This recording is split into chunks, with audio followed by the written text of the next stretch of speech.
Thank you so much. Love you. Remember that the highest you can be, you already are. All that you can pretend of yourself to be cannot touch that high that you already are.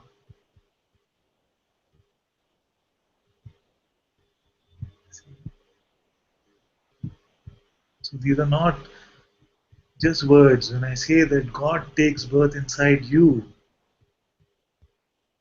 you are aware of the presence.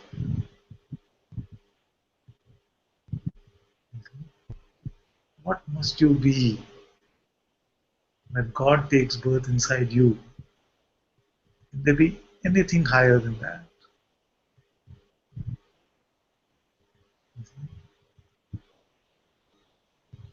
So anything that the mind can conjure up, and in our lives, the mind has conjured up many things. No, you will become so good if you had this, if you do this. You'll become so amazing if you had this. But nothing can match up to the reality of what you already are.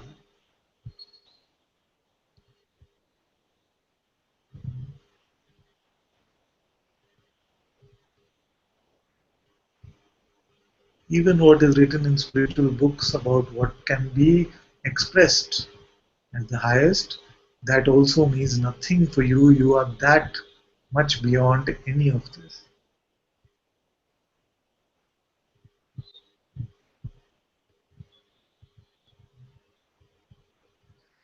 And the mind will come and say, but this is just so convenient, you see.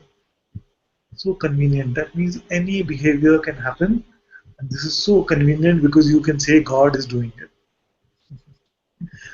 And many will use Advaita in this convenient way. Yeah?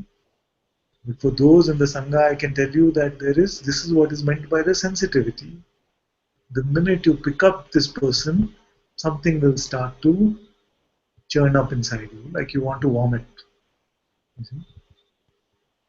So this is also the Master's grace where you cannot use any Advaita conveniently. Only the mind can keep coming and saying this kind of thing. So there is the sense that the person is trying to say, oh yes, God is the one that is doing, and still trying to hide the personal belief somewhere, then they'll be very, you really want to just throw it out. You see. So don't worry about this one. I know when you say it, it is coming from your heart. It is coming from the seeing of what you are. The mind will try to make you guilty and say that you're using these Advaitic concepts conveniently. Nobody in the Sangha can do that. Nobody in life actually can do that.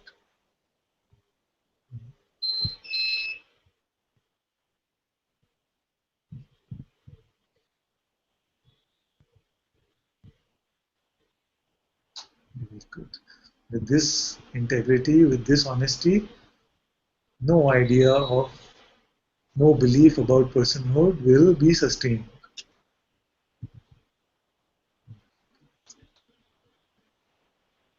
No good person, no bad person, no spiritual person, all ideas. And because we can have some conditioning around these things, you see, that now I'm spiritual, I must behave in a certain way. That's why also sages have shown us that it is not always this way.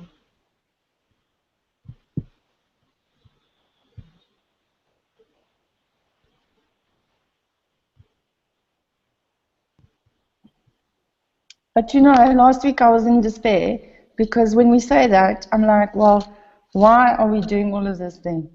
You know, Why are is we? it useless then? Why are we, isn't it useless then that we are not going to change, improve? Because, you know, if you just stay this horrible old person, then what is it all for? But you can never become a person. You see, that realization will not leave you. So the expression could be in any way, but you cannot pick up the person idea anymore. These are the last remnants of this person idea which is being burped out, being vomited out. Mhm. You'll come to this place which is not conforming to anybody's idea of what a good person is. Would that be freedom if you had to just conform to the world's idea of what a free one is? That doesn't sound very free to me. You know? And you'll have to live up to so many concepts. I cannot go for superhero movies now. If I am a teacher, then why should I watch cinema? Why should I watch TV? I should always have this. I should always just be sharing satsang. There's so many concepts. Why should I wear these clothes? I should only be dressed in white and orange.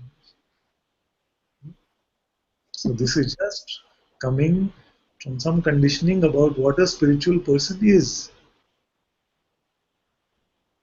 But there is no definition to what a spiritual person is.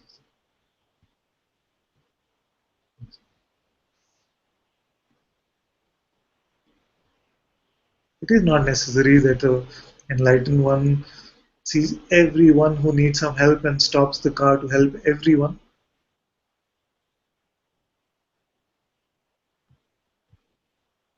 That can be some the world's idea of what an enlightened one is.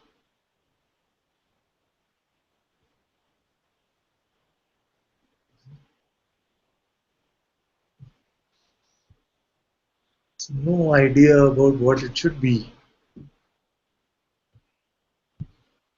because it doesn't stop. You see, could be this, and then the mind will say, but now you stop shouting, but inside you are still feeling some anger. So even this should not be there, and then you'll be free. You know? And then it'll say something else, and then it'll say something else. Always almost there, you see. Don't get on that treadmill, my dear, because it does not stop. It does not stop. And it all sounds very good, very auspicious, very humble. It will say, no, no, you must become a kind person at least. Where does it say? In which scripture does it say like this? That when the person is completely dissolved, then you will find that automatically kindness is flowing. And even if it doesn't, there's not this question, why am I being this way? See, because it is this guilt, this fear of how I am behaving will stop this natural flow of the expression, how it is meant to be. We never know what is good or not. You see, because you shout at the contractor, do you know that it is better to shout or not to shout? We don't know. Maybe he needs to get the job finished so he can get to his next job on time, so he can make some more money. So he needed that shouting maybe, or maybe he didn't. It's just the way it is flowing. You see, we can never know what something is for. We can only watch the way it is playing out. Just watch the way it is playing. And no matter what you hear in satsang, and sometimes it sounds like it is personal advice, but it is not.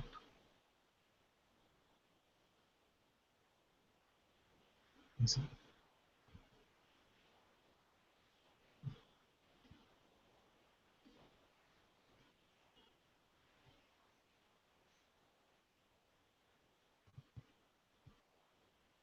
So right now, all of us, let's burn all concepts we have about freedom, about the enlightened person or the spiritual person. Just let's forget about all of those concepts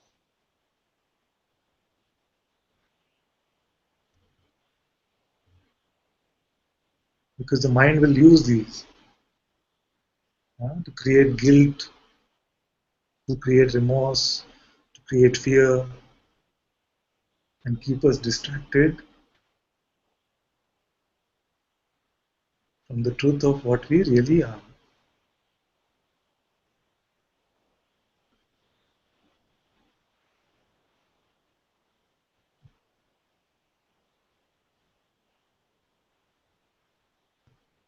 And all these things, kindness, goodness, all of this is phenomenal. You see. I know I rarely speak like this, but even this has to be said. That suppose we were on a different planet, And on a different planet, the rules of the realm were that you have to be nasty to everyone. And then people would go around feeling guilty about being kind. Who has decided this moral compass? It is your own presence, isn't it? So it comes after you. See, I rarely say these kind of things, but I can say it to you now. Most of you have been in satsang for a long time. But even all of this, compassion, kindness, brotherhood, sisterhood, all of this comes much later, much after you. These are the rules you have defined for this realm to play as consciousness.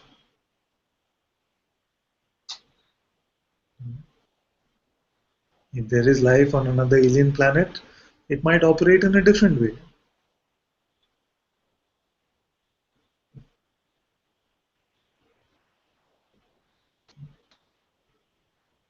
And if this realm is for us to enjoy, how would it be that if everybody was kind? Nobody would ever have a challenge, nobody would ever have anything to work on.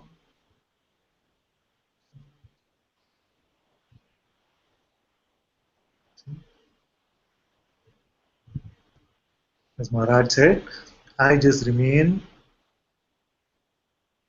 as I am and I let the conditioning of this body mind play the way it wants.